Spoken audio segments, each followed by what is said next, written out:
오늘 설교 주제는 권위입니다. 한번 따라서 할까요? 권위. 그렇다면 권위가 뭘까? 사전에는 권위를 이렇게 말했습니다. 남을 지휘하거나 통솔하여 따르게 하는 힘. 그러니까 권위는 영향력이죠. 힘입니다. 그 권위에 의해서 사람이 따르게 되죠. 그래서 요즘은 권위의 문제가 사회적 이슈가 되는 것을 볼 수 있습니다. 먼저 우리는 이 논쟁이 일어난 장소가 성전이라는 사실을 잊어서는 안 됩니다.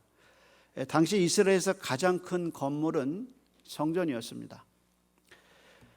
당시 이스라엘에서 헤롯이 지은 이 성전은 솔로몬이 건축한 성전보다 컸습니다.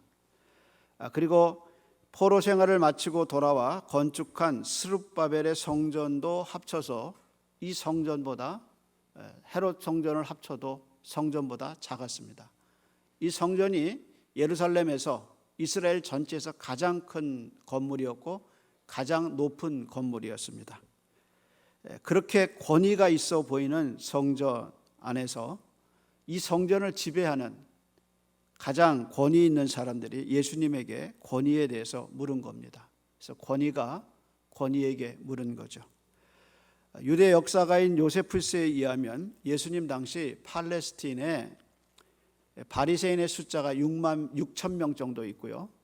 대제사장의 숫자가 2만 명 정도 있었다고 합니다. 그는 말하기를 당시 제사장의 시족이 4종류가 있는데 각 시족마다 5천 명씩으로 전체 수가 2만이다. 그렇게 얘기했습니다. 이 2만 명의 제사장들이 중앙에 있는 예루살렘 성전을 중심으로 해서 각 지방으로 나뉘어져 있었는데 이들 중에 대부분은 예루살렘 성이 아닌 먼 지방에 살면서 율법을 가르쳤고 동네에서 살면서 분쟁이 생기면 조정해 주거나 순번에 따라서 예루살렘 성전에 와서 봉사할 수 있는 기회가 주어졌는데 일생에 이렇게 자기에게 순서가 오면 평생의 영광으로 알고 살았다고 합니다. 지금 예수님에게 와서 당신이 무슨 권위로 이런 일을 하느냐, 누가 이 권위를 주었느냐고 물어보는 사람들은 지방에 있는 평범한 제사장이 아닙니다. 마가는 27절에 이 사람들을 세 그룹으로 나눴죠. 대제사장들과 서기관들과 장로다, 이렇게 얘기했습니다. 이 세 종류의 사람이 산헤드린입니다. 마가가 그들에게 말하고 싶은 명확한 표현은 이 사람들이 공회원이라는 거예요. 당시 이스라엘 사회에서 가장 권위 있는 기관이 어디였느냐? 산헤드린 공회였습니다. 그 산헤드린 공회에 세 종류의 사람이 있었는데 대제사장 그룹과 서기관 그룹과 장로 그룹이 있었습니다. 그 사람들이 지금 예수님께 찾아와서 물어본 거예요. 당신은 무슨 권위로 이런 일을 하느냐? 누가 이 권위를 주었느냐? 이렇게 물었습니다. 여러분 기억하셔야 할 것은 이들의 질문이 우연한 질문이 아니라는 겁니다. 그걸 알 수 있는 건 나중에 예수님이 그러면 내가 너희에게 묻겠다. 세례 요한의 권위는 어디서 왔느냐 물었을 때 이 사람들이 다시 모이죠. 그래서 의논한 다음에 대답한 말은 결국 우리가 모르겠다. 그렇게 대답을 했습니다. 따라서 예수님에게 당신의 권위가 어디서 왔느냐는 질문은 철저하게 예수님을 함정에 빠뜨리기 위한 공개적인 질의문입니다. 그래서 많은 사람이 보는 앞에서 예수님께 물은 겁니다. 너는 어디서 이 권위를 얻었느냐라고 물은 겁니다. 그때 이 장면에서 마가는 예수님의 한 가지 특이한 행동을 우리에게 얘기해 줘요. 어떻게 보면 이런 일이 있었나 하고 슬쩍 지나가는 말인데 그것이 예수님이 걸었다는 말입니다. 27절 한번 보겠습니다. 그들이 다시 예루살렘에 들어가니라. 예수께서 성전에서, 그 다음 말이 뭐죠? 건의하실 때 대제사장들과 서기관들과 장로들이 나와서 이렇게 얘기합니다. 여기서 거닐었다는 말은 그냥 걸었다는 말이에요. 특별한 뜻이 없는 것 같이 보이죠? 걸었다. 예수님이 성전을 걸었다. 그런데 같은 사건을 기록한 마태나 누가에 보면 걸었다는 말이 없어요. 대신 무슨 말이 있느냐? 가르쳤다라는 말이 있어요. 근데 마가만 여기서 걸었다라는 말을 썼어요. 이 걸었다는 단어가 이게 페리파테오라는 말인데 그냥 걷는 거예요. 한 가지 뜻이 더 있다면 그냥 사는 거, 행위에 따라서 걷는 거, 사는 거, 그냥 그 정도 뜻이에요. 그런데 이 단어가 창세기의 히브리어에 하나님이 걸었다는 말이 처음 창세기에 나와요. 근데 그 히브리어에 걸었다는 말을 헬라어로 번역할 때 쓴 단어가 뭐냐? 지금 예수님이 걸었다는 이 페리파테오라는 말을 사용해요. 창세기 3장의 내용은 뭐냐? 아담 부부가 하나님께 불순종해서 선악과를 따먹어요. 그래서 자기 모습을 보게 되고 부끄러워서 어떻게 했느냐? 무화과 나무로 자기의 부끄러움을, 죄를 가렸어요. 그럴 때 창세기 저자가 인간이 범죄하고 하나님이 하신 첫 번째 행위가 뭐냐? 사람이 범죄한 걸 보고 하나님이 하신 첫 번째 행위가 뭐냐? 창세기 3장 8절에 이렇게 말했어요. 그들이 그날 바람이 불 때 동산에 거니시는 여호와의 소리를 듣고 아담과 그의 아내가 여호와 하나님의 낯을 피하여 동산 나무 그늘에 숨었다, 이렇게 얘기했어요. 그러니까 창세기에서 하나님이 걸었다. 창세기 3장 8절에 처음인데 하나님이 언제 걸으셨냐? 인간이 그 하나님이 만드신 동산에서 죄를 짓고 자기의 부끄러움, 인간 스스로의 구원의 방법을 만들어서 무화과 나무로 자기의 부끄러움을 가렸을 때, 그때 하나님이 그 사람을 찾아오실 때 걸었다는 단어를 썼어요. 걸어오셨다. 그래서 마가가 지금 하나님이 처음으로 그 걸었다는 단어를 지금 성전에서 예수님이 걸었다는 단어와 같이 써요. 그래서 마치 창세기 3장에 죄지은 당신의 백성을 찾아오신 하나님의 모습이 성전에 걸어다니시는 예수님의 모습과 겹쳐요. 그래서 동산의 주인이신 하나님이 걸음과 지금 성전의 주인이신 예수님의 걸음이 같이 가는 게 아닌가 하는 뉘앙스를 주고 있어요. 더 결정적인 것은 마가복음 6장에 바다를 걸으실 때 이 단어가 쓰셔요. 6장 47절 48절 이렇게 얘기했어요. 저물매 배는 바닷 가운데 있고 예수는 홀로 무태에 계시다가 바람이 거슬림으로 제자들이 힘겹게 노젓는 것을 보시고 밤 4경쯤 그 다음에 바다 위를 걸어서 그들에게 오셨다. 여기서 제자들이 힘겹게 노젓는 걸 봤다. 근데 바람이 거슬렸다는 말이 이게 헬라 말에 이게 에반티오스라는 말인데 이게 무슨 말이냐면 적들이 대항할 때 쓰는 말이에요. 그러니까 바람이 부는데 마치 적이 대항하듯이 정면에서 바람이 부는 거예요. 여러분, 인생을 살다가 내가 아무리 노력해도 이게 다 바람이 등에서 불어줘야 순풍이 되는데 똑같은 바람이라도 나를 거슬려서 오면 인생이 힘든 거예요. 내 노력 갖고 안 되는 거예요. 그러니까 그 바람이 제자들을 그 배졌는데 반대편에서 이 앞에서 바람이 불어와요. 언제 그랬냐? 밤 4경에. 4경은 언제냐? 새벽 3시예요. 바다의 어두움은 육지의 어둠하고 다르죠. 아무것도 없는 캄캄함에 불빛이라고는 아무것도 없는 그 인생의 절망감에서 노를 젓고 있는 이 절망적인 순간에 제자들을 보시고 예수님이 어떻게 하셨냐? 걸어오셨어요. 풍랑이는 바닷가를 걸어오셨어요. 그리고 배에 오르시면서 뭐라고 말씀하냐? 내니 안심하라, 두려워하지 말라. 그렇게 얘기하셨어요. 그래서 그 바다와 파도를 예수님이 어떻게 하시냐? 말씀으로 잔잔하게 하셔요. 그래서 우리는 이분이 이렇게 걸어오셔서 바다를 잔잔케 하신 이분이 우리는 누군지 알아요. 어쩌면 마가는 다른 복음서 저자하고 다르게 예수님이 성전에서 이 걸었다는 말, 이 11장에 걸었다는 것과 6장의 바다 위를 걸으시는 예수님의 모습을 겹치면서 창세기 3장에 하나님이 걸으시는 이 걸음을 얘기하면서 우리에게 이분이 누군가, 이분이 누군가, 이렇게 걸어오시는 이분이 누군가 우리에게 뉘앙스를 주고 있어요. 이게 예수님의 권위를 얘기하죠. 그래서 마가는 마가복음 1장부터 예수님의 권위에 대해서 말해왔어요. 그리고 그 권위의 출발점이 어디냐? 예수님 세례 받으실 때 성령이 비둘기같이 머리 위에 임하시고 하늘이 열리고 하늘에서 소리가 들리는데 이는 내 사랑하는 자니, 이렇게 얘기하시죠. 이는 내 사랑하는, 너는 내가 사랑하는 아들이다 얘기하시고 내가 너를 기뻐하노라 이렇게 얘기하시죠. 그리고 예수님이 처음에 하신 일이 뭐냐? 제자들을 부르셔요. 근데 그 제자를 부르는 장면에서 마가는 제자들의 순종에 초점을 두지 않았어요. 예수님이 나를 따르라 하니까 그 부름에 제자들이 순종하는 순종에 초점을 두지 않고 부르시는 예수님의 권위에 초점을 뒀어요.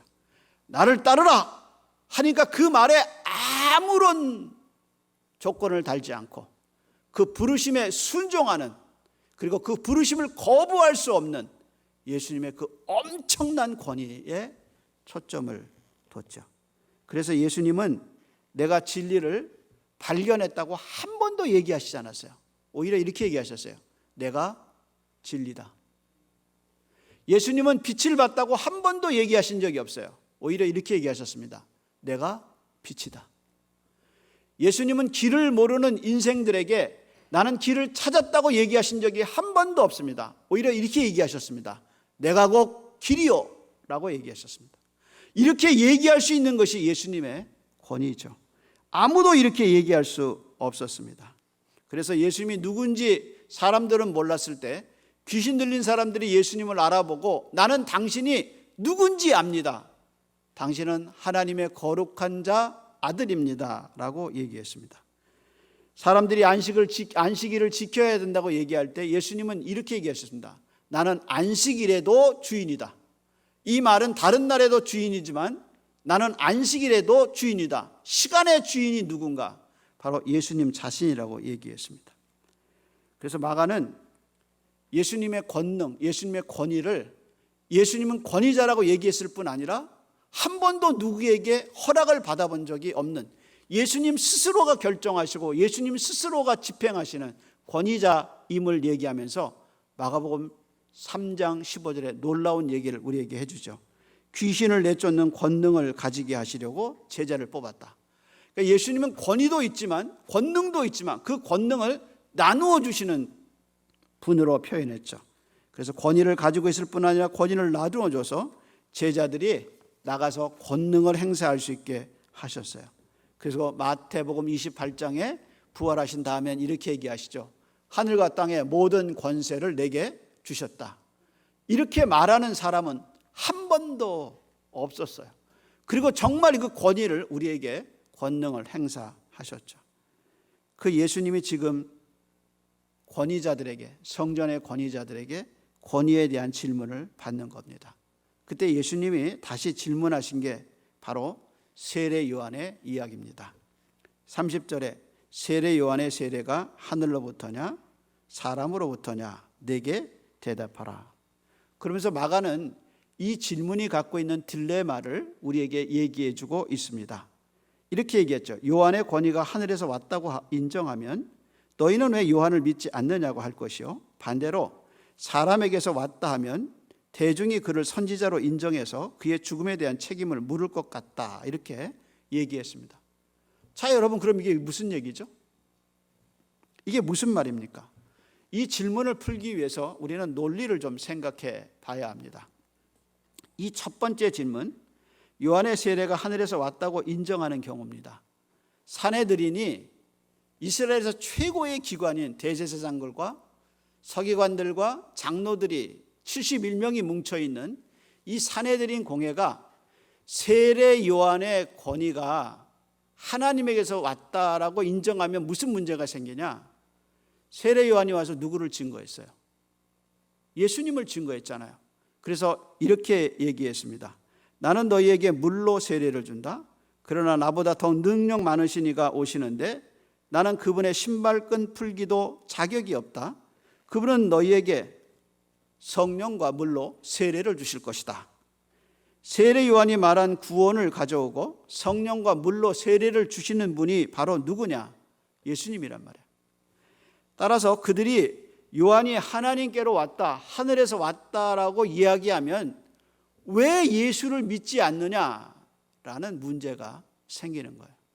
그래서 그거를 인정할 수가 없는 거죠. 그러면 반대로 사람에게서 왔다, 그럼 무슨 문제가 생길까? 사람으로부터 왔다 하면 모든 사람이 요한을 참 선지자로 여김으로 백성을 두려워했다. 이게 무슨 말일까? 이 말은 예수님의 질문을 피할 수 있는 길이 두 가지. 하늘에서 왔다, 하나님께로 왔다, 사람에게서 왔다. 근데 사람에게서 왔다라고 얘기하면 백성들에게 욕을 먹고 같은 이야기를 기록한 누가복음 20장에 보면 뭐라고 얘기했느냐? 우리가 26장 보면 6절에 백성들이 우리를 돌로 칠 것이라 이렇게 얘기합니다. 이게 무슨 말일까? 요한이 권위가 사람에게서 왔다. 이것은 요한이 스스로 선지자라고 스스로 선언했다는 거예요. 아니면 요한이 가짜 선지자라는 거야. 그래서 비행기 타고 가다가 자기가 스스로 머리에 손 얹고 자기 스스로 목사가 된 거예요. 네. 그리고 다른 나라 내려서 나는 목사다. 그러고 얘기하는 거 같은 거예요. 그러니까 사람이 세웠다는 거야. 그럼 이렇게 사람이 세웠다 그러면 무슨 문제가 생기느냐? 요한의 운동이, 회개의 세례가 이스라엘 전체에 영향을 끼쳤어요. 그래서 모든 사람이 나와서 유대, 갈릴리, 유대, 예루살렘에 있는 사람들이 나와서 세례 요한에게 죄를 고백하고 세례 요한에게 세례를 받았어요. 요한의 운동, 세례 운동보다 이스라엘 역사에서 팔레스티니 1세기에 끼친 그거보다 더 큰 영향력이 없었어요. 근데 그 세례 요한이 가짜라고 얘기하고 그 사람이 스스로 선지자가 됐다고 얘기하면 백성에게 욕을 먹는 거예요. 그래서 돌로 쳐 죽임을 당할 정도로 세례 요한이 백성들이 참 선지자로 인정하고 있어요. 그러니까 우리 역사에서 이순신 장군을 부정하거나 아니면 세종대왕을 부정하면 한국 백성들에게, 한국인들에게 욕을 먹는 것 같이 세례 요한의 권위가 스스로 생긴 거라고 얘기하면 사람들에게 욕을 먹는단 말이에요. 그러니까 이 사람들이 모여서 고민한 거야. 하늘에서 왔다고 인정할 수도 없고 세례 요한의 권위가 스스로 생 거라고 얘기할 수도 없다. 두 개 다 딜레마예요. 그래서 어떻게 했느냐? 예수님께 와서 우리는 모르겠다. 그때 예수님 그 말씀 들으시고 하신 말씀이 나도 무슨 권위로 이러는지 너에게 말하지 않겠다. 그리고 이야기가 끝. 그리고 끝나요. 자, 그럼 이게 무슨 얘기일까요? 이게 우리에게 어떤 이야기를 줄까요? 이런 겁니다. 이 이야기는 여기서 안 풀려요. 마가복음 14장에 가서 이 세 그룹이 또 등장해요. 그래서 예수님을 체포한 다음에 이 세 그룹, 대제사장과 서기관과 장로들이 예수님을 공회에 세워요. 그래서 14장의 타이틀이 공회에 서다, 그거예요. 그래서 예수님을 공회에 세워놓고 이렇게 묻습니다. 여기서 물었던 11장에서 누가 너에게 권위를 줬느냐 물었던 그 대제사장과 산헤드린 공회가 14장에서는 좀 더 직접적으로 물어요. 뭐라고 묻냐? 이렇게 물어요. 네가 찬송을 받으실 하나님의 아들 그리스도냐? 네가 찬송을 받으실 하나님의 아들 그리스도냐? 그때 예수님이 분명하게 대답해요. 내가 그니라. 근데 놀라운 것은 예수님이 이렇게 말할 때 하나님의 아들 되는 증거가 하나도 없어요. 아니, 예수님이 죽은 자를 살렸을 때 이렇게 얘기하면 증거가 돼요. 문둥병자를 고쳤을 때, 바다를 잔잔하게 했을 때 예수님이 이렇게 얘기하시면 사람들에게 씨알이 먹히는 거예요.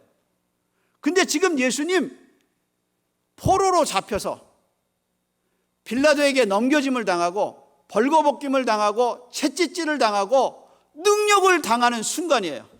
그 순간에 예수님이 말씀하셨어요. 나는 찬송을 받으실 하나님의 아들 그리스도다 라고 얘기했어요. 여러분 기억하세요.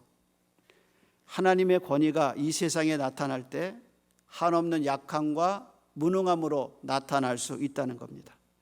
전능하신 하나님이 철저하게 무능하게 나타나고 약함으로 나타나고 연약함에 쌓여서 십자가에 죽는 그 죽음이 하나님의 최고의 권위였다는 거예요. 이상해. 하나님의 신비가 정말 놀라. 땅과 하늘과 모든 것을 쥐고 계신, 모든 권세와 권위를 갖고 계신 그리스도가 가장 연약하게 십자가에 죽어서 지나가는 사람들이 너도 너 하나 구원하지 못하는 자라고 얘기할 때 그것이 진정 하나님의 권위와 권세가 됐어요. 모든 사람의 구원을 주는, 모든 사람을 죄에서 해방시키는 그 막강한 권위, 그 막강한 권세, 그것은 십자가에서 예수 그리스도가 이루신 권세라는 거예요. 참 놀라운 거예요. 하나님의 권위가 저주받은 자의 죽음으로 나타난 이해할 수 없는 이 십자가의 사건이 우리를 구원하고 인류를 구원한 사건이 된 겁니다. 그래서 강한 기독교를 꿈꾸는 것은 하나님의 권위가 아닙니다. 세상의 교회가 약하게 된 이유가 뭔가? 세상의 왕들이 교회에 들어오면서 교회가 하나님의 왕 되심보다 세상의 왕들의 말을 듣고 세상의 왕들에게 굴복하기 시작하면서 세상의 교회는 약해지기 시작했습니다. 하나님의 교회의 무너짐이 교회가 하나님이 주신 권세가 아닌 세상의 권위를 갖고 자랑하기 시작할 때 무너졌습니다. 그래서 수를 자랑하고 예산이 힘이 되고 교회에 있는 인테리들이 힘이 될 때 교회는 참된 권위를 잃어버리기 시작했습니다. 따라서 우리의 권위는 철저하게 예수의 권위여야 합니다. 그 예수님의 권위는 십자가의 권위입니다. 그분은 아무 힘이 없어, 아무 능력이 없어 십자가에 죽으신 그 십자가의 권위, 그것이 있습니다. 그래서 그분의 권위가 있어서 우리가 하나님께 나갈 수 있었고 세상 만물 어떤 이름보다도 주시지 않은 예수 그리스도의 그 권세 때문에 구원을 얻었고 예수님의 그 권위 때문에 우리가 하나님께 기도해서 맨 마지막에 기도에 주 예수 그리스도의 이름으로 기도합니다 라고 할 수 있는 것이 바로 예수 그리스도의 권위가 있고 우리가 천국에 가고 우리 삶의 영생에 있는 것은 뭐냐? 그것은 바로 예수의 권위 때문입니다. 따라서 교회가 이 권위가 없으면, 예수의 권위가 없으면 우리는 다 죽습니다. 따라서 참된 권위는 그리스도입니다. 참된 능력은, 참된 생명은 그리스도입니다. 따라서 우리가 끝까지 붙잡아야 할 분은 누군가? 끝까지 우리가 잡아야 할 분은 누군가? 세상의 권위가 아닙니다. 세상 모든 권위는 시대가 지나면 다 무너집니다. 그러나 마지막 천국 가는 날까지 참된 권위는 누구냐? 이렇게 죽으신 예수 그리스도의 권위입니다. 이 권위로 기도하시고 이 권위에 의지해서 영생의 은혜를 누리는 저와 여러분 되기를 소원합니다. 기도하겠습니다.